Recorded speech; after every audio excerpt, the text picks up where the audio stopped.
I'm going to tell you something that most women will never admit out loud, something that might save your relationship, your sanity, and potentially years of your life from being wasted on someone who's already mentally checked out. You see, men, when a woman is preparing to cheat, she doesn't just disappear overnight like in the movies. Number, she starts lying. But not obvious, clumsy lies that you'd catch immediately. She uses specific phrases, carefully chosen words that sound reasonable, even caring, phrases that make you feel guilty for even suspecting anything is wrong, phrases that flip the script so masterfully that you end up apologizing to her for having basic relationship concerns. I'm going to expose the 4 specific lies women tell right before they cross the line. Because, brothers, these phrases aren't accidental. They're not random emotional outbursts. They're strategic psychological manipulation designed to create distance, confusion, and guilt while she prepares her exit strategy. And at the end of this video, I'll tell you the most important secret. The one thing you must do when you hear these words coming from her lips, because your response in that crucial moment will determine whether you save your relationship or lose years trying to fix something that was already broken beyond repair.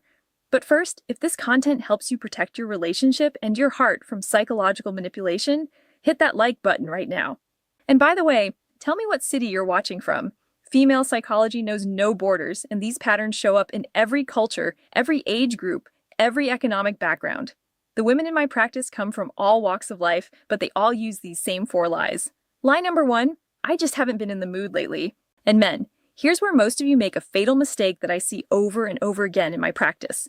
When a woman says these words, every instinct tells you to believe her. It sounds honest, right?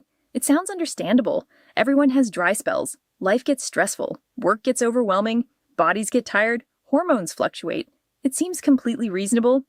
But here's what I know as a woman and what I've learned from countless conversations with women who've cheated.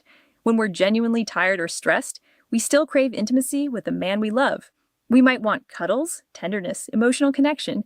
We want to feel close even if we're not up for full physical passion. The desire for connection doesn't disappear just because we're tired.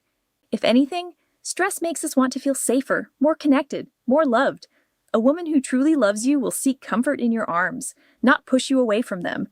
She'll want your touch, your presence, your warmth, even if she's not interested in intimacy specifically.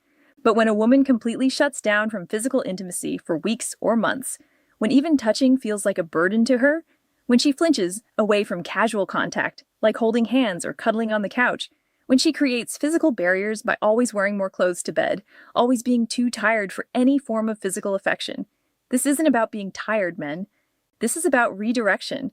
Her body didn't stop wanting intimacy. It just stopped wanting intimacy with you. Here's the psychology behind it that most men don't understand and that women rarely admit, even to themselves. When a woman is emotionally investing in another man, her body naturally starts to protect the relationship she's building with him. Intimacy with you starts to feel like betrayal, but not betrayal of you, betrayal of him. She's already given her emotional energy to someone else. So, physical intimacy with you feels wrong, dirty, like she's cheating on her new emotional partner. You become the obstacle to her new emotional reality, and her body responds by making physical connection with you feel wrong, uncomfortable, even repulsive. The cruel irony is that she's not lying about not being in the mood. She's genuinely not in the mood for you anymore because her mind, her heart, and her body are already somewhere else with someone else. Watch for this specific pattern. She says she's not in the mood for intimacy with you, but she's more energetic about everything else. New workouts that she's excited about and talks about constantly. New clothes that make her feel confident. Suddenly caring about her appearance in ways she hasn't for months or years. She's taking selfies again. She's buying new perfume. She's shaving her legs even when you haven't been intimate in weeks. She's reading romance novels or watching romantic movies with a dreamy expression. Lie number 2, I just want to focus on myself right now. And here's where this lie becomes especially insidious and where I see most men completely miss the warning signs because it sounds so psychologically healthy. Oh, this phrase sounds so evolved, so mature, so psychologically enlightened. Self-work, personal growth, finding myself, healing my inner child, working on my boundaries, discovering my authentic self, exploring my identity, and you as a good partner, you support it wholeheartedly. You even admire her commitment to self-improvement. You think finally, she's taking her mental health seriously. This is good for both of us. But let me tell you what this really means in female code based on what women tell me in private therapy sessions when they think no one else will ever hear. I'm creating emotional distance between us so that when I take the next step towards someone else, it won't feel like such a big betrayal. To me, you see men real self-work in healthy relationships includes the partner.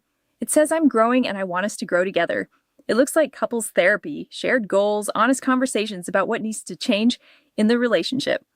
Real personal development in a committed relationship sounds like I'm learning about my attachment style, and I want to share what I'm discovering so we can understand each other better and be closer.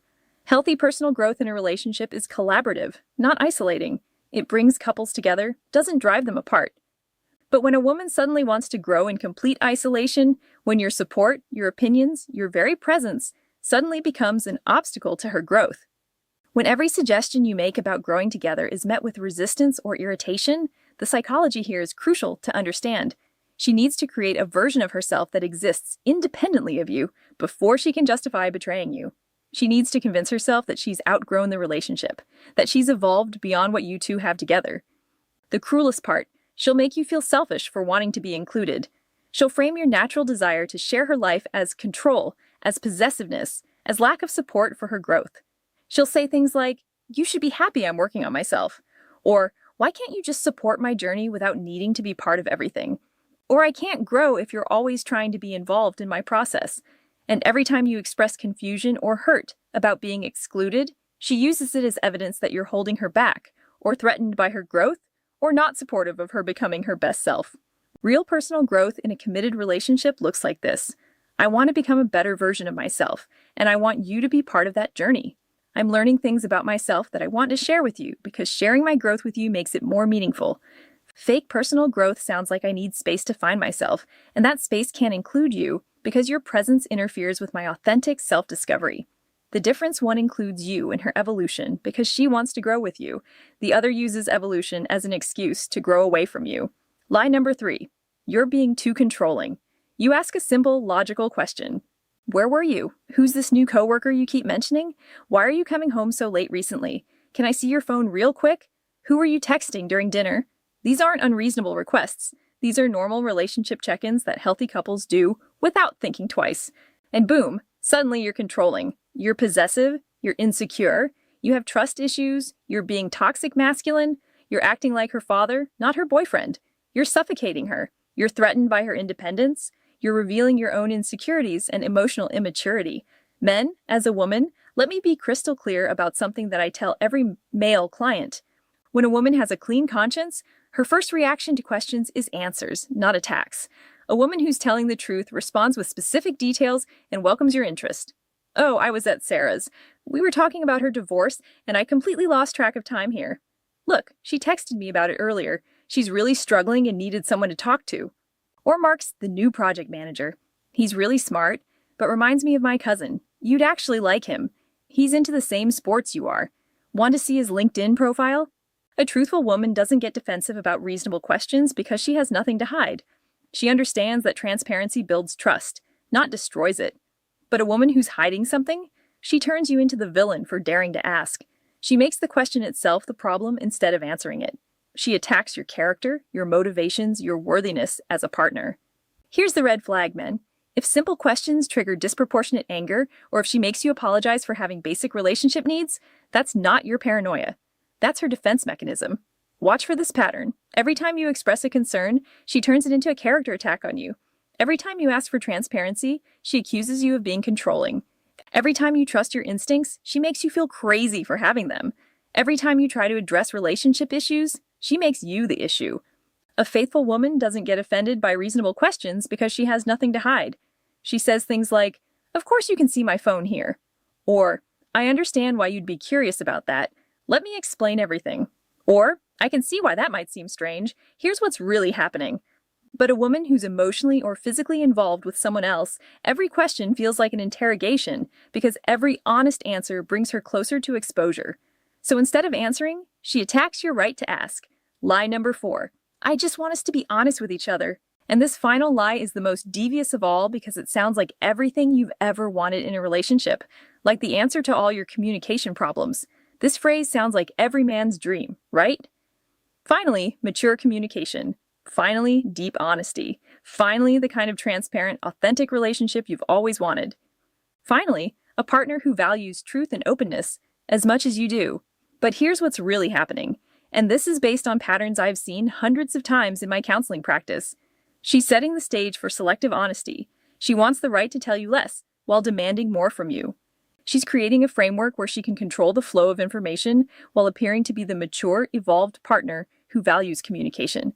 Here's exactly how this manipulation works, step by step. After this conversation about being more honest with each other, she starts asking you more probing questions about your past relationships, about women at work, about your thoughts and feelings, about your fears and insecurities, about your family dynamics, about your financial situation, about your future goals. She becomes intensely curious about your inner world, your history, your vulnerabilities. She wants to know everything about you. Your childhood traumas, your intimate history, your deepest fears, your biggest regrets, your most embarrassing moments. She frames this as intimacy, as really getting to know each other on a deeper level. But when you ask similar questions of her, when you want the same level of transparency she's demanding from you, we agreed not to be possessive of each other. Or I thought we weren't going to be controlling anymore. Or this feels like an interrogation, not a conversation. She uses your own desire for honesty against you, weaponizing the very openness you thought you were building together. See what she did? She's not asking permission. She's informing you of decisions she's already made, using honesty as a shield against your objections. She's created a situation where objecting to her behavior makes you the one who's not honoring the agreement to be honest and trusting the reality. She's not becoming more honest. She's becoming more skillful at how she presents partial truths so that you feel grateful for scraps of information while she maintains control over what you know. Real honesty in a relationship is effortless, mutual, and consistent. Watch this specific pattern. She'll tell you honest things that make her look good or generate your sympathy. I have to tell you, Jennifer said you seem distant lately and I defended you. Or, I want to be honest, I've been feeling disconnected from you and I think it's because we don't communicate enough. But she won't tell you honest things that actually matter. I have to tell you, I've been texting my ex every night for 2 weeks. Or I want to be honest, I have feelings for someone else. Or I need to tell you, I've been sharing intimate details about our relationship with another man. And the cruelest part, she'll use your appreciation of her selective honesty to make you feel guilty for wanting more. I'm being so open with you about everything. Why can't you just trust me? She makes you feel unreasonable for wanting complete honesty while she's only giving you curated, managed honesty. Now, men, here's the most important part. What to do with this information, because knowledge without action is worthless, and I don't want you to just recognize these patterns, I want you to protect yourself from them. Listen carefully, because this could save you years of your life, thousands of dollars in therapy, and immeasurable emotional pain. When you hear any of these phrases, don't argue. Don't try to convince her otherwise. Don't start playing detective or become the relationship police. Don't try to logic your way through her emotional manipulation. Instead, become an observer. Watch actions, not words. Because while her mouth might lie to you, her behavior never does. Here's your practical guide for each situation. If she's not in the mood, notice if she's making an effort in other aspects of the relationship. Is she still affectionate in non-intimate ways? Is she still interested in spending quality time with you? Does she still touch you casually, hold your hand, give you hugs? Or has she withdrawn completely while simultaneously improving her appearance and seeming happier about everything except your relationship? If she's working on herself, see if that growth includes you or systematically excludes you. Does she share what she's learning? Does she want to implement positive changes in your relationship? Does her growth make her more loving, more present, more connected to you? Or does every aspect of her growth require distance, privacy, and separation from you? If you're controlling, honestly analyze if your questions were actually unreasonable. Are you asking normal relationship questions that any caring partner would ask? Are you requesting basic transparency that healthy relationships require? Or are you actually being possessive and invasive? Trust your gut, but also be brutally honest with yourself about your own behavior. If she wants honesty, observe if you're getting more genuine truth or just more elaborate explanations and justifications. Is she sharing more of her real thoughts, feelings, and experiences?